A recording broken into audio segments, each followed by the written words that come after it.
To our amazing viewers at Cheating Tales Lab, we'd love to hear which part of the world are you joining us from. Let us know. Now, let's dive into today's story. Chapter 1. Foundations Built on Steel. Marshall Schultz stood in his garage workshop, the familiar weight of a steel wrench in his callous hands. At 34, he built his construction business from nothing, starting with a beat-up pickup truck and a toolbox inherited from his father. Now, Schultz Construction employed 43 people and had just landed the contract to renovate downtown Portland's historic courthouse. The sound of Diane's Honda pulling into the driveway brought a smile to his weathered face. After 8 years of marriage, that sound still meant home to him. He'd met Diane Olson at a coffee shop near her accounting firm, where she'd been buried in spreadsheets during her lunch break. She was brilliant with numbers, methodical in everything she did, and had the kind of laugh that could pull him out of any bad mood. "Marshall, you in there making something explode again?" Diane called from the kitchen doorway, her voice carrying that familiar teasing tone.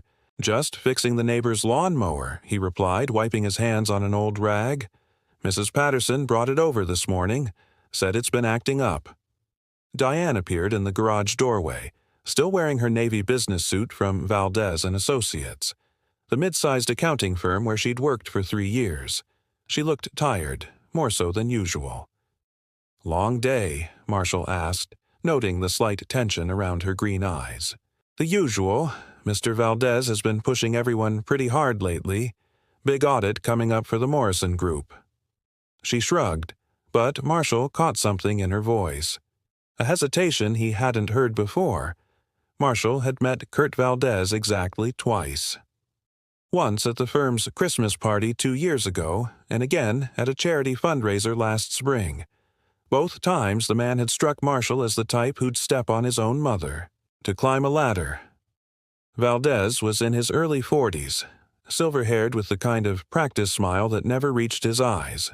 He drove a BMW, wore expensive suits, and had a way of looking through people he considered beneath him. "How's the courthouse project coming?" Diane asked, changing the subject as she always did when work stress got to her. "Foundation inspection passed this morning. We'll start on the interior demo next week." Marshall closed the lawnmower's housing and tested the pull cord. It roared to life on the first try. Mrs. Patterson's going to be happy. That evening, they sat on their back porch, sharing a bottle of wine and watching the sunset paint the Portland skyline. This was their ritual, a few stolen moments before the day officially ended. Marshall had learned early in their marriage that Diane needed these quiet spaces to decompress from the corporate world she navigated daily. "Remember when we first looked at this house?" Diane asked, her head resting against his shoulder. "You said the kitchen was too small and the backyard needed work. And you said you could fix both." She smiled up at him. "You were right about the backyard." "Still working on the kitchen," Marshall admitted. But Rome wasn't built in a day. Rome didn't have Mrs. Patterson bringing over broken appliances every week either. They laughed, and for a moment everything felt perfectly normal. Marshall had no way of knowing that in less than 48 hours their carefully constructed world would crack down the middle. Chapter 2. When Foundations Crack. Tuesday started like any other. Marshall was at the courthouse by 6 a.m., reviewing blueprints with his foreman, Andy York. The morning crew was preparing to strip out the old courtroom paneling, a delicate job that required preserving the original moldings while updating the electrical systems behind them.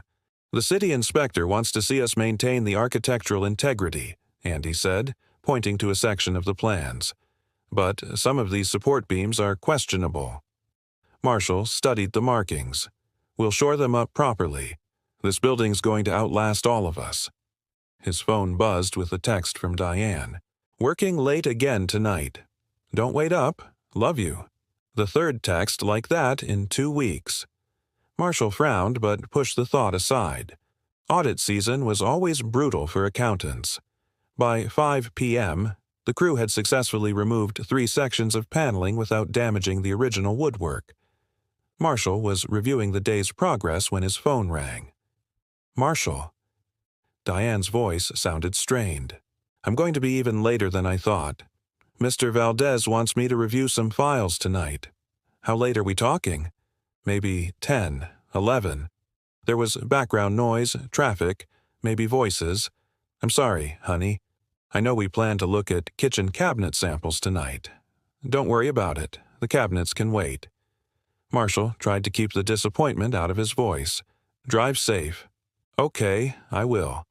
Love you. Marshall spent the evening in his workshop building a bookshelf for their bedroom.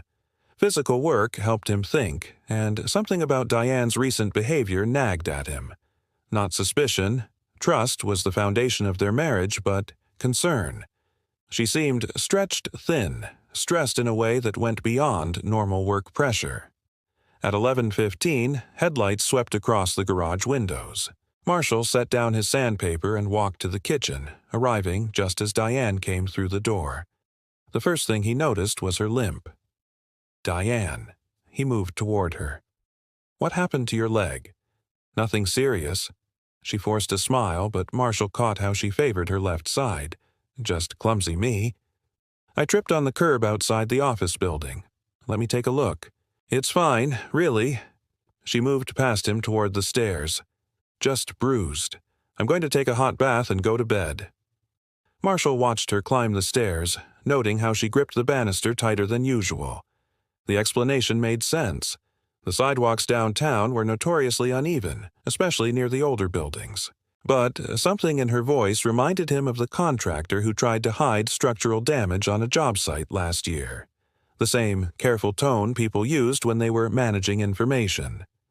He gave her space, finishing up in the workshop before heading upstairs.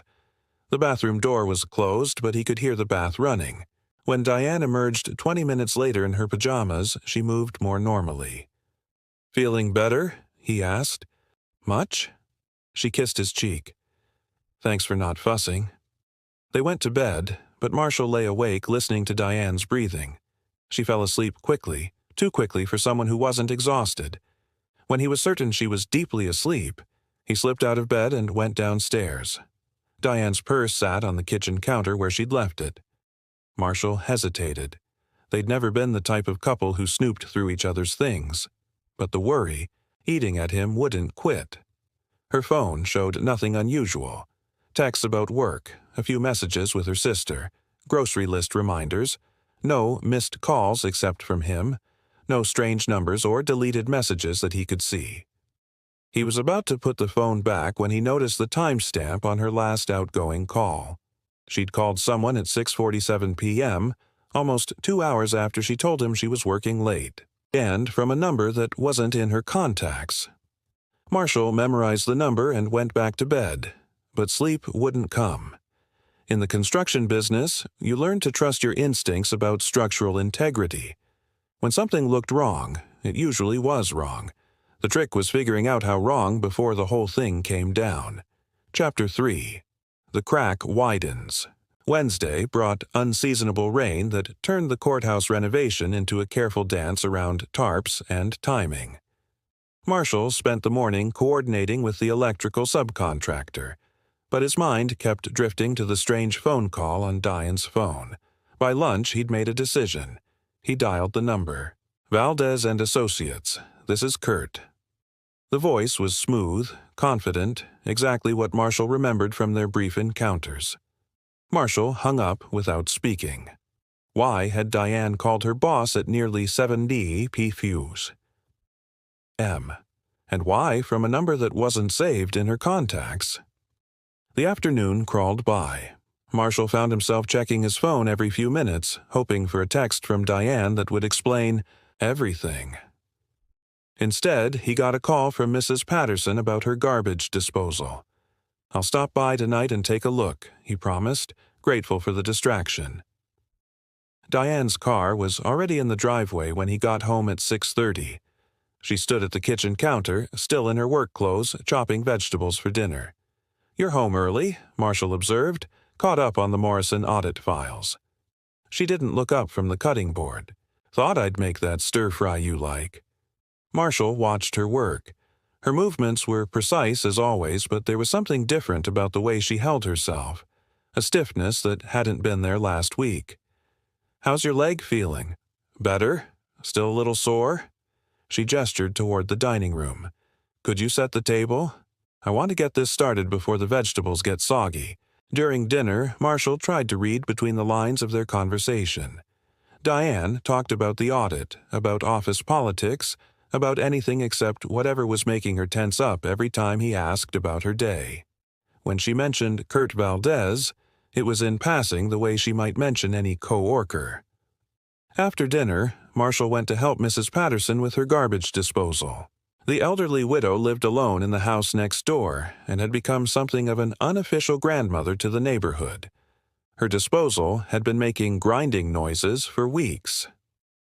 It's probably something stuck in the blades, Marshall diagnosed, flashlight in hand as he peered under the sink. You're such a good neighbor, Marshall. Mrs. Patterson said, That wife of yours is lucky to have a man who can fix things. 20 minutes later, Marshall had extracted a penny and 2 bottle caps from the disposal. Mrs. Patterson insisted on sending him home with leftover apple pie. How's Diane doing? She asked as he prepared to leave.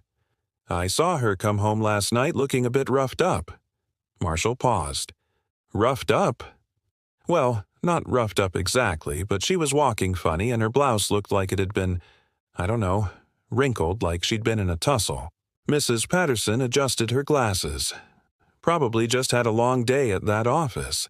Those corporate types work their people too hard. Marshall thanked her for the pie and walked home slowly, Mrs. Patterson's words echoing in his head. By the time he reached his front door, a cold certainty had settled in his stomach. Diane was in the living room, laptop open, working on what looked like spreadsheets. She glanced up when he entered. Mrs. Patterson. Okay. Yeah, just a penny stuck in her disposal. Marshall sat down across from her. Diane, I need to ask you something, and I need you to be straight with me. Her fingers stopped moving on the keyboard. Okay. What really happened to your leg yesterday? For a moment, she didn't respond. Then she closed the laptop and looked at him directly. I told you I tripped on the curb. Mrs. Patterson saw you come home. She said you looked like you'd been in some kind of struggle. Color drained from Diane's face. Mrs. Patterson needs new glasses. Show me the bruise. Marshall, show me.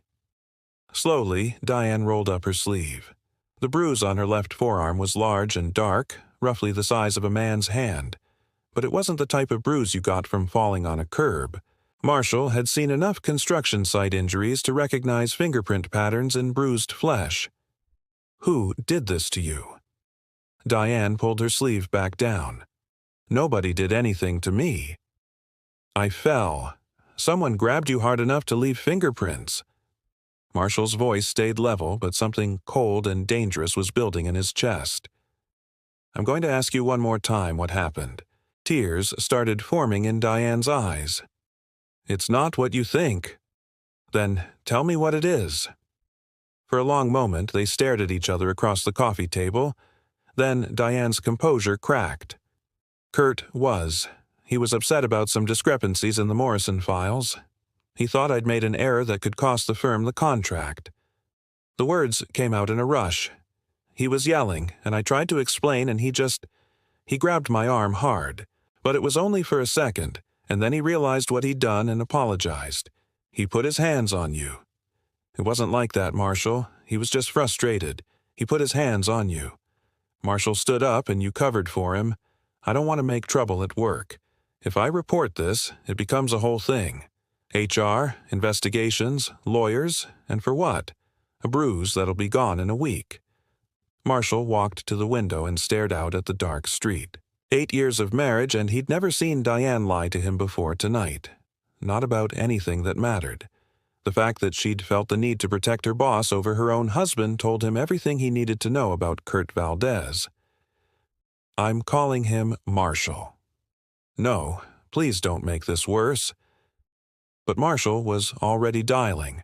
Kurt Valdez answered on the second ring. This is Marshall Schultz, Diane's husband. A pause. Oh, hello, Marshall. Everything all right? I want to know what happened in your office yesterday. Another pause. longer this time. I'm not sure what you mean. My wife came home with bruises on her arm, bruises that match fingerprints. I think there's been some misunderstanding. What happened? The friendly tone vanished from Valdez's voice. Look, Schultz, workplace incidents are between employees and management. I don't discuss internal matters with spouses.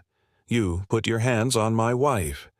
Diane is an excellent employee, but she made an error that cost us a significant contract opportunity. I may have been emphatic in expressing my disappointment. Marshall felt his jaw clench. Emphatic? These things happen in high-pressure environments. I'm sure Diane told you it was nothing serious. So, you did grab her. I touched her arm briefly to get her attention. Valdez's voice had turned cold and dismissive. So, what? I hit her. What are you going to do about it? The line went quiet. Marshall realized he'd stopped breathing. Did you just say you hit my wife? You heard me. What are you going to do about it? Marshall hung up without another word. Behind him, Diane was watching with wide eyes. What did he say? Marshall looked at his wife. Brilliant. Trusting Diane, who'd been protecting a man who'd just casually admitted to hitting her, who'd asked what Marshall was going to do about it like it was some kind of challenge. Pack a bag, Marshall said quietly. You're staying at your sister's tonight. Marshall, what did he say? Just pack a bag, please. While Diane gathered her things, Marshall went to his workshop and opened the metal toolbox where he kept important documents. Beneath the warranty papers and instruction manuals was a small black address book that he hadn't touched in 5 years. Some numbers you never forget, some favors you save for when they really matter. He picked up his phone and scrolled to a contact he'd hoped never to use. Terry, it's Marshall Schultz. I need a favor. Chapter 4. Blueprints of the Past. Terry Ashe arrived at Marshall's house at 6 a.m. Thursday morning, looking exactly the same as he had 5 years ago when Marshall had last seen him. Medium height, compact build, with the kind of pale blue eyes that seemed to catalog everything they saw. He wore a simple gray suit and carried a leather portfolio that could have belonged to any insurance adjuster or tax preparer. Coffee, Marshall offered, leading Terry into the kitchen. Black. Terry sat at the kitchen table and opened his portfolio. You said Kurt Valdez, the accountant. That's right. Terry pulled out a yellow legal pad and clicked a pen. Tell me everything. Marshall had met Terry 8 years ago when a subcontractor tried to extort money from Schultz Construction by threatening to report imaginary safety violations. The subcontractor had connections with some unsavory people who specialized in making problems for small business owners. Marshall had been desperate enough to ask around for help, and a friend of a friend had given him Terry's number. Terry Ashe was a problem solver. He didn't advertise his services, didn't have a website or business cards. He specialized in situations where conventional solutions, lawyers, police, official channels weren't practical or effective. His methods were thorough, creative, and completely off the books. The subcontractor had not only dropped his extortion attempt but had left town within a month. Marshall had paid Terry's fee and hoped never to need his services again. Your wife works for Valdez, Terry said, taking notes as Marshall explained the situation. How long? She's a senior accountant there, and Valdez assaulted her yesterday. He grabbed her hard enough to leave bruises. When I called him about it, he admitted hitting her, said it was no big deal, and basically dared me to do something about it. Terry looked up from his notes. You recorded the call? No, but Diane witnessed my side of the conversation. Witnesses are good. Terry made another note. What do you want done? The question Marshall had been wrestling with all night. What did he want? An apology seemed laughably inadequate. Going to the police would mean Diane's work situation would become public, and she'd already made it clear she didn't want that. Filing a civil lawsuit could take years and would cost more than it was worth. I want him to understand that actions have consequences, Marshall said finally.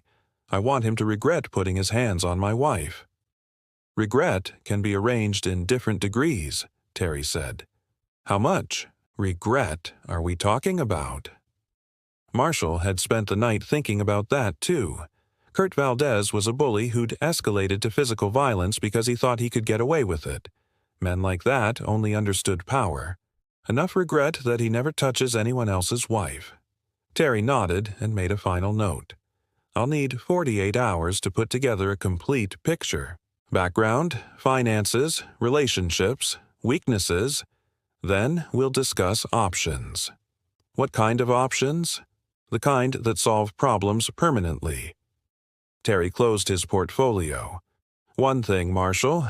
Once we start down this road, we finish it. No second thoughts. No backing out because you get nervous. Are you sure this is what you want? Marshall thought about Diane's forced smile when she'd lied about her injury, about the casual arrogance in Valdez's voice when he'd admitted hitting her, about the kind of man who thought his position gave him the right to hurt people. I'm sure. After Terry left, Marshall called in sick to work and spent the day researching Kurt Valdez online. The man had a significant digital footprint, professional photos, company bio, social media posts showing expensive vacations, and charity events. Valdez had graduated from Portland State with an MBA, worked for a large firm in Seattle before starting his own practice 6 years ago. He was divorced, no children, and lived in a condo in the Pearl District that probably cost more than Marshall made in 2 years. On the surface, Kurt Valdez looked like exactly what he was, a successful businessman with good connections and expensive tastes. But Marshall had learned in construction that surface appearances could hide serious structural problems. That evening, Diane called from her sister's house. "How are you doing?" she asked. "I'm fine. How's Frances treating you? She's making me watch romantic comedies and eat ice cream. Says it's therapy." Diane paused. "Marshall, I know you're angry, but please don't do anything that'll make this situation worse. I'm not going to do anything stupid. Promise me." Marshall looked out the kitchen window at Mrs. Patterson's house where warm light glowed in every window. Normal people living normal lives, dealing with normal problems like broken garbage disposals and overgrown lawns. "I promise I won't do anything stupid," he said, which was technically true. What he was planning wasn't stupid at all. Chapter 5. Structural Weaknesses. Friday afternoon. Terry called with an address. In Southeast Portland Coffee Shop on Hawthorne. 1 hour. Marshall found Terry in a corner booth nursing black coffee and reading a newspaper like any other customer. He slid a manila folder across the table. When Marshall sat down, "Kurt Valdez is an interesting man," Terry said without preamble. The folder contained photographs, financial records, and what looked like surveillance notes. Marshall flipped through pages of meticulous documentation. "How did you get all this?" "Public records, mostly property tax filings, business licenses, court documents." "Amazing what people make available if you know where to look." Terry turned a page in his newspaper. "Valdez has 3 weaknesses: money, image, and control." The financial records showed that despite his expensive lifestyle, Kurt Valdez was leveraged to the hilt. The BMW was leased. The Pearl District condo had a massive mortgage and he owed significant money to several creditors. His accounting firm showed healthy revenues but thin profit margins. "He's living paycheck to paycheck," Marshall observed. "Worse, he's been robbing Peter to pay Paul for at least 18 months, moving money between accounts, delaying vendor payments, the whole shell game." Terry pointed to a highlighted section. "The Morrison Group Audit Your Wife mentioned Valdez is hoping that contract saves his business." "What about image?" Terry pulled out another set of documents. "Valdez sits on 2 charity boards and belongs to an exclusive downtown business club. His professional reputation is everything to him. One serious scandal would destroy his client base and control. He's a micromanager who can't delegate, makes every decision himself, signs every check, approves every expense. The business would collapse if he were unavailable for more than a few days." Marshall studied the surveillance photos. Valdez leaving his condo building, arriving at his office, having lunch at expensive restaurants. A man going through the motions of success while scrambling to keep his world from falling apart. "What are you thinking?" Terry asked. "I'm thinking that when someone's house of cards is already wobbling, it doesn't take much to knock it down." Terry smiled for the first time since Marshall had known him. "Now you're thinking like a problem solver." They spent the next hour going over details: Valdez's schedule, his habits, his vulnerabilities. By the time that Marshall left the coffee shop, they had the framework of a plan that would give Kurt Valdez the education and consequences he so richly deserved. That evening, Marshall called Diane to check in. "When are you coming home?" she asked. "Soon. I just need to take care of a few things first." "Marshall, you're scaring me. This isn't like you." She was right about that. The Marshall Schultz she'd married was a straightforward man who solved problems with hard work and honest dealing. But that Marshall had never had to face a situation where someone hurt his wife and dared him to do something about it. "I love you," he said instead of trying to explain. "Everything's going to be fine. Promise. I promise." Saturday morning, Marshall drove to a storage facility in Gresham, where he rented a small unit under a business name that existed only on paper. Terry had arranged the paperwork, one of many services he provided for clients who needed to keep certain assets private. Inside the unit was a collection of items that Marshall had hoped never to use: untraceable cell phones, laptop computers with anonymous internet connections, and cash and small bills. The storage unit was his insurance policy set up years ago when the extortion attempt had taught him that sometimes good people needed to be prepared for bad situations. He activated one of the cell phones and called the number Terry had given him. "Pacific Investigation Services," a professional-sounding woman answered. "I'd like to schedule a consultation regarding a domestic violence situation," Marshall said, reading from the script Terry had prepared. "Certainly. Are you the victim or concerned party?" "Concerned party. My sister-in-law is being abused by her employer." The woman took down the details of a fictional case involving Kurt Valdez and scheduled an appointment for the following Tuesday. By the time the investigation service discovered there was no actual client, the wheels would already be in motion. Marshall made 4 more calls that afternoon, each to a different agency, each reporting various concerns about Kurt Valdez's behavior. Animal Control received a tip about neglect in his condo building. The IRS got an anonymous report about potential tax irregularities. The state licensing board heard from a former client with concerns about professional misconduct. Individually, each report would warrant minimal investigation. Together, they would create a pattern of scrutiny that would have Kurt Valdez feeling like his life was under a microscope. But the real masterpiece was yet to come. Chapter 6. The Foundation Cracks. Sunday morning, Marshall put the final piece of his plan into motion. He drove to an internet cafe in downtown Portland, paid cash for 2 hours of computer time, and logged in using credentials Terry had provided. The cafe was the kind of place that catered to people who needed anonymous internet access: teenagers avoiding parental controls, tourists checking email, and the occasional customer like Marshall, who had business that required privacy. Using techniques Terry had taught him, Marshall created several fake social media profiles with photos pulled from stock photography sites. The profiles belonged to fictional employees of various Portland businesses, people who might realistically have had professional dealings with Kurt Valdez over the years. Each profile told a similar story. Kurt Valdez had been inappropriate with female employees.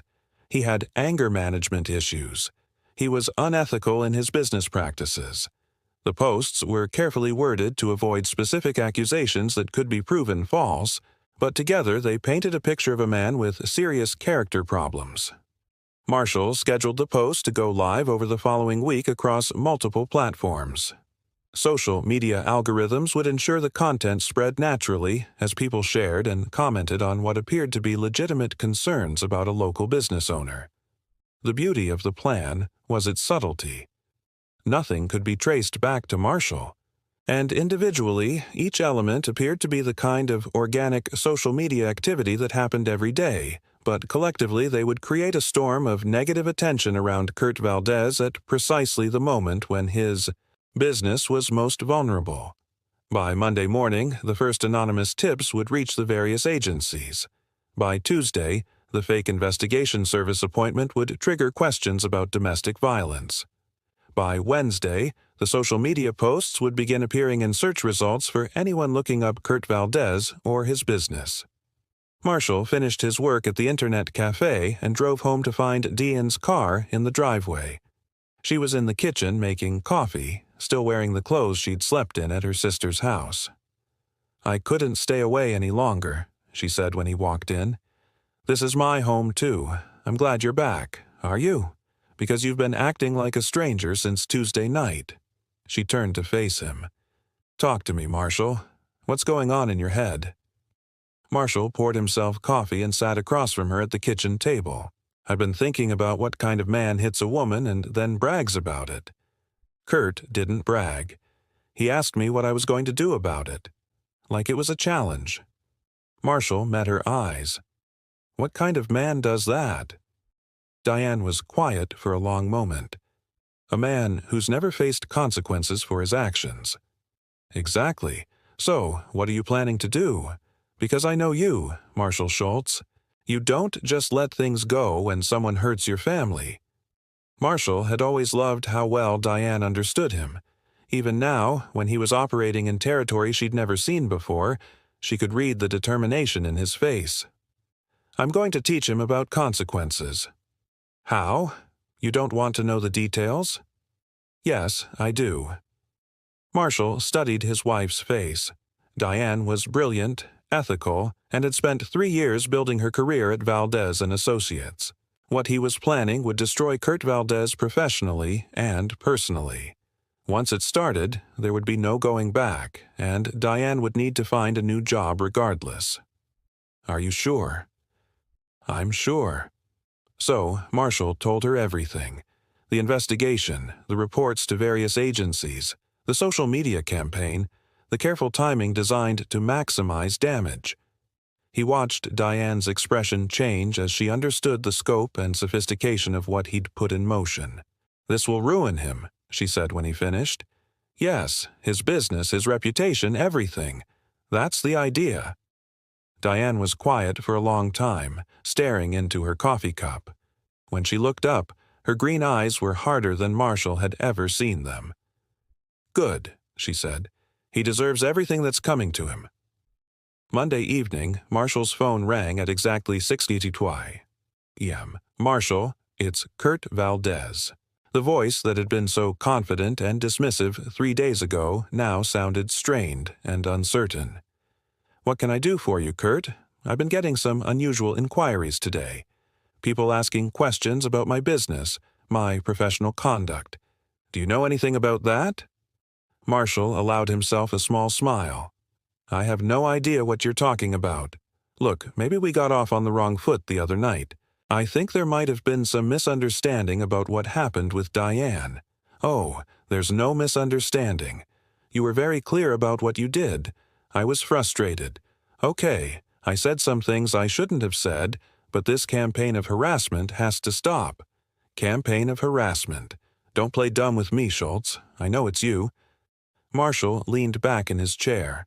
Kurt Valdez was smart enough to connect the dots, but that didn't matter now. The man had no way to prove anything. And even if he did, stopping the social media campaign wouldn't undo the damage already spreading through Portland's business community. "I told you 3 days ago that actions have consequences." Marshall said, "You didn't believe me. What do you want? Money? An apology? What I want is for you to understand that when you hurt someone's family, they hurt you back harder." The line went quiet for a moment. When Valdez spoke again, his voice had a different quality. The sound of a man who was beginning to understand how much trouble he was really in. "This isn't over, Schultz." "You're absolutely right," Marshall agreed. "It's just getting started." He hung up and turned to Diane, who had been listening from the kitchen doorway. "He's starting to panic," she observed. "Good. Panic makes people make mistakes. What happens next?" Marshall smiled at his wife. Brilliant, ethical Diane, who had spent the last few days discovering that she had a ruthless streak when someone threatened her family. "Next, Kurt Valdez learns what happens when you challenge the wrong man's patience. Chapter 7. The Trap Springs. Tuesday morning brought rain and the first real test of Marshall's plan. At 9 a.m., Kurt Valdez was scheduled to meet with the fake investigator about the domestic violence complaint. The investigator, actually one of Terry's associates, would ask probing questions about Valdez's relationship with his employees and take careful notes about his responses. By 10 a.m., 3 separate city departments would be conducting routine inspections of Valdez and associates: building safety, fire marshal, business license compliance. Each inspection would find minor violations that required immediate attention and expensive corrections. By noon, the first wave of social media posts would be appearing in search results shared by fake accounts with realistic engagement patterns that would fool most algorithm detection systems. Marshall spent the morning at the courthouse renovation trying to maintain normal routines while his phone provided periodic updates from Terry. Everything was proceeding exactly as planned. At 11:30, his phone rang. Marshall Schultz Construction. This is Marshall. Mr. Schultz, this is Christina Panayeta from Channel 8 News. I'm working on a story about workplace harassment in Portland's professional services industry. I understand your wife works for Valdez and Associates. Marshall's blood chilled. They'd accounted for social media attention and regulatory scrutiny, but local news coverage could spiral beyond their control. I'm not sure what you're referring to, he said carefully. We've received several tips about inappropriate conduct at Valdez and Associates, including an allegation that Kurt Valdez physically assaulted a female employee. Would you be willing to provide a statement? No comment. Marshall hung up and immediately called Terry. We have a problem, he said when Terry answered. Channel 8 News is sniffing around. Expected, Terry replied calmly. Local reporters monitor police scanners and city inspection records. It was inevitable that someone would notice the pattern. This could get out of hand fast. Trust the plan. Marshall Valdez is about to have a very bad day. At 12:45, Marshall's phone rang again. This time it was Diane calling from work. Marshall, something's happening here. Kurt's been in his office all morning with the door closed. And there are people here asking questions. City inspectors, someone from the state, I think maybe a reporter. Are you okay? I'm fine, but the whole office is buzzing. People are scared. What if they shut us down? Marshall had prepared for this moment, but hearing the uncertainty in Diane's voice still made his chest tight. Everything's going to be fine. Just do your job and stay out of the way. At 1:15, Kurt Valdez called. You son of a, he said without preamble. Do you have any idea what you've done? Enlighten me. I've got. Reporters calling, city inspectors crawling all over my building, and the state licensing board wants to schedule a formal review. My phones haven't stopped ringing all morning. Sounds like a busy day. This is harassment, Schultz. I can prove you're behind this. Really? How? Silence on the line. They both knew that Kurt Valdez had no proof of anything. Every complaint appeared to come from legitimate sources. Every inspection was technically routine. Every social media post was untraceably anonymous. What do you want? Valdez asked finally. I want you to resign from your position and close your business. Are you insane? I've spent 6 years building this company. Should have thought about that before you put your hands on my wife. I'll fight this. I'll fight you. Good luck with that. Marshall hung up and called Terry. How long before the social media posts reach critical mass? By tonight, anyone searching for Kurt Valdez or his business will find the harassment allegations in the first page of results. By tomorrow, it'll be trending in local social media circles. And the city inspections found enough violations to keep him busy for weeks. Nothing criminal, but expensive to fix and impossible to ignore. What about the reporter? She's building a story about workplace harassment and professional services. Kurt Valdez is becoming her prime example. Marshall spent the afternoon coordinating with his work crew while monitoring news feeds on his phone. By 3:00 p.m., the first online article appeared on a local news website. Allegations surfaced against Portland accounting firm owner. The article was carefully written to avoid legal liability, but it mentioned Kurt Valdez by name and described a pattern of concerning behavior reported by multiple sources. The reporter had done her homework, tracking down what appeared to be former employees and clients with negative experiences. Of course, most of those sources were fictional, created by Terry's team to provide quote material for exactly this purpose. By 5 p.m., the story had been shared across multiple social media platforms and was generating hundreds of comments. Some expressed shock and disappointment in a business owner they'd respected. Others shared their own stories of negative interactions with Valdez and associates. At 6 p.m., Diane came home looking exhausted. "How bad was it?" Marshall asked. "Chaos." Kurt spent the whole day on the phone with lawyers trying to figure out how to respond to everything. Half the staff went home early. She sat down at the kitchen table. The Morrison Group called this afternoon. They're postponing their audit pending resolution of the allegations. Marshall felt a moment of satisfaction. The Morrison Group contract was Kurt Valdez's lifeline. Without it, his business was doomed. "I'm sorry you had to go through that." "I'm not," Diane said firmly. "Watching him panic was the best part of my day." "Any regrets?" Diane considered the question seriously. 3 days ago, I was protecting a man who hurt me because I didn't want to cause trouble at work. Tonight, he's discovering what real trouble looks like." She met Marshall's eyes. No regrets. Marshall's phone buzzed with a text from Terry. "Phase 2, tomorrow. Be ready." "What's Phase 2?" Diane asked, reading over his shoulder. "Tomorrow, Kurt Valdez discovers that his problems are just beginning." Chapter 8. The final pillar falls. Wednesday morning. Kurt Valdez woke up to find his life completely dismantled. Marshall knew this because Terry had arranged for real-time monitoring of the situation. Through a combination of digital surveillance and old-fashioned stakeout work, they could track Valdez's growing panic as each new disaster revealed itself. The first blow came at 6 a.m. when Valdez discovered that someone had leaked his client list to the local media. The Channel 8 reporter now had contact information for every business that used Valdez and Associates for accounting services. She was methodically calling each one to ask about their experiences with the firm. The second blow landed at 7 a.m. when the IRS called to schedule an audit of Valdez's personal and business tax returns based on an anonymous tip about potential irregularities. The third blow arrived at 8 a.m. in the form of a cease and desist letter from the Morrison Group suspending all contract negotiations pending resolution of the harassment allegations. By 9 a.m., 3 more clients had called to terminate their services. Marshall received updates throughout the morning as he supervised electrical work at the courthouse. Terry's surveillance team reported that Valdez hadn't left his condo, hadn't showered, and appeared to be drinking heavily despite the early hour.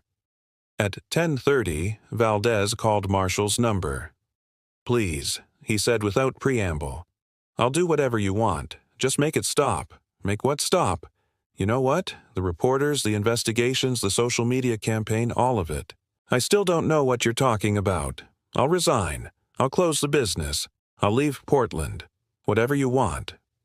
Marshall felt the satisfaction of a job well done. 3 days ago, Kurt Valdez had been an arrogant bully who thought his position made him untouchable. Now he was a broken man begging for mercy. Resigning isn't enough. Marshall said, "Then what? What do you want? I want you to understand something, Kurt.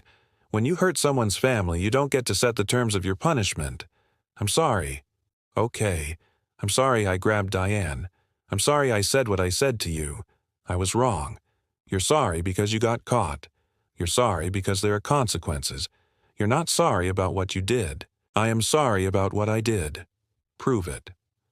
Silence on the line. Marshall could almost hear the gears turning in Valdez's head as he tried to figure out what proof would satisfy a man who just systematically destroyed his entire life. "How?" Valdez asked finally. "Public apology, full confession, acknowledgement that you assaulted my wife, and that you've created a hostile work environment for other women in your office. If I do that, I'll never work in this industry again. That's the point. You're asking me to destroy my career. I'm not asking anything. I'm telling you what's going to happen. You're going to confess publicly, or this situation is going to get much worse. How could it possibly get worse?" Marshall smiled. Terry had saved the best for last. At 11 a.m. this morning, the Portland Police Bureau is going to receive a detailed complaint about your assault on Diane, complete with photographs of her injuries and a witness statement from Mrs. Patterson, who saw Diane come home in distress that night. You can't prove I hit her. I don't have to prove it. I just have to make the allegation credible enough for the police to investigate. And given everything else that's happening with your business right now, they're going to take that complaint very seriously. This is extortion. This is consequences. Marshall hung up and called Terry. "Is everything in place for the police complaint?" "Standing by. The witness statement is prepared and we have the photographs of Diane's bruises. One phone call and Kurt Valdez becomes the subject of a criminal investigation. And if he agrees to the public confession, then he saves himself from criminal charges but destroys his professional reputation permanently. Either way, he loses." At 10:45, Kurt Valdez called back. "I'll do it," he said, his voice hollow with defeat.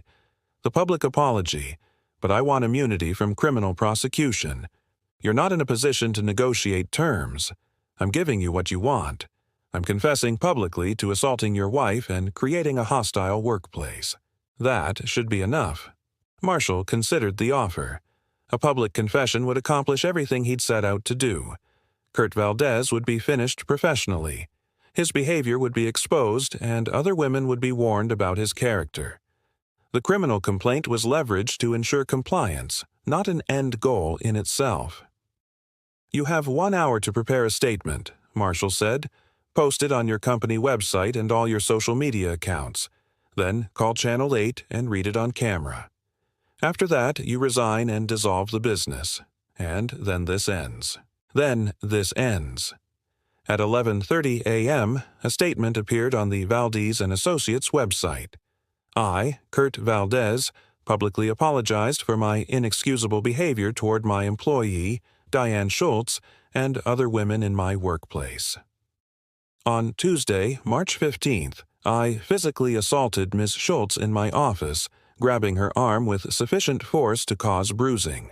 This was completely unacceptable, and I take full responsibility for my actions. I have also created a hostile work environment through inappropriate comments and behavior toward female employees over several years. Effective immediately, I am resigning from my position and dissolving Valdez and Associates. I am seeking professional help for my anger management issues and commit to making amends for the harm I have caused." The statement was shared across social media within minutes. By noon, it had been picked up by local news outlets. By evening, it would be part of Kurt Valdez's permanent digital footprint, ensuring that anyone who searched his name would find his confession. Marshall called Diane at work to let her know what had happened. "It's over," he said simply. "How do you feel?" Marshall considered the question. 3 days ago, he'd been a straightforward construction contractor who solved problems with hard work and honest dealing. Today, he'd systematically destroyed a man's life using methods that existed in the gray areas between legal and illegal. He felt like himself again. "I feel like justice was served," he said. Chapter 9. New Foundations. 1 month later, Marshall stood in the renovated courthouse lobby watching afternoon sunlight stream through the restored windows. The project had finished 2 weeks ahead of schedule and under budget. The mayor was planning a dedication ceremony, and Schultz Construction was already fielding calls about other historic renovation projects. "Looks good," Andy York said, joining Marshall in the lobby. "Hard to believe this place was falling apart 6 months ago. Sometimes the foundation is stronger than it looks," Marshall replied. "You just have to clear away the damage and build on what's solid." Diane had found a new job within a week of Kurt Valdez's public confession. A larger firm downtown had been impressed by her credentials and offered her a senior position with better pay and benefits. The Morrison Group had even asked her to complete their audit personally, having been impressed by her work during the initial phases. Kurt Valdez had kept his word about leaving Portland. Terry's sources reported that he'd relocated to a small town in eastern Oregon where he was working as a bookkeeper for a farm equipment dealership. His professional license had been suspended pending a state board review that would likely result in permanent revocation. His expensive lifestyle was gone. His business was dissolved and his reputation was permanently tainted. Marshall felt no sympathy for the man's circumstances. Kurt Valdez had made his choices, and those choices had consequences. Marshal Andy pulled him from his thoughts. "There's someone here to see you." Terry Ashe stood near the courthouse entrance wearing the same gray suit and carrying the same leather portfolio. He looked as unremarkable as ever, exactly the kind of man people's eyes would slide past without really seeing. "Afternoon, Marshal." "Terry, what brings you downtown? Wanted to see how the project turned out." Terry looked around the lobby with what might have been genuine interest. "Nice work." They walked outside into the late afternoon sun. Portland stretched out around them, a city of neighborhoods and small businesses where people tried to live decent lives and solve their problems in civilized ways. "Any loose ends I should know about?" Marshall asked. "All tied up. The social media accounts have been deactivated. The fake investigation reports have been resolved, and our mutual friend situation has stabilized in its new equilibrium.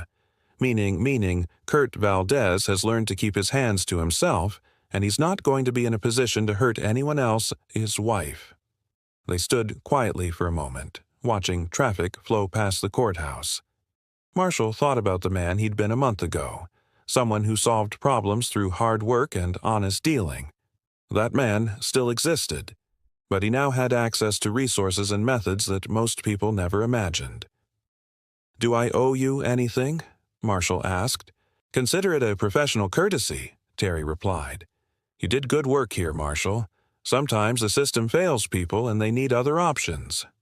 Other options. Justice isn't always delivered through official channels. Sometimes it requires private initiative. Terry handed Marshall a business card with only a phone number printed on it. In case you ever need those other options again, Marshall pocketed the card, though he hoped never to use it. "Thanks. Give my regards to Diane." Terry walked away and disappeared into the crowd of downtown commuters heading home from work. Marshall watched him go, then pulled out his own phone and called his wife. "How was your day?" Diane asked when she answered. "Good, productive. How was yours?" "Excellent. The Morrison Group is so happy with my work that they're talking about a long-term contract. Could mean a significant raise. That's great news. I was thinking we should celebrate, maybe dinner at that new place on Hawthorne." Marshall smiled, thinking about the kitchen renovation they'd been planning for months. With Diane's new job and the courthouse project success bonus, they could finally afford those custom cabinets she'd been wanting. "Sounds perfect. I'll pick you up at 6. Love you, Marshall. Love you too."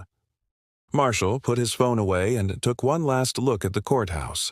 Solid foundations, careful craftsmanship, attention to detail, the same principles that applied to building anything that was meant to last.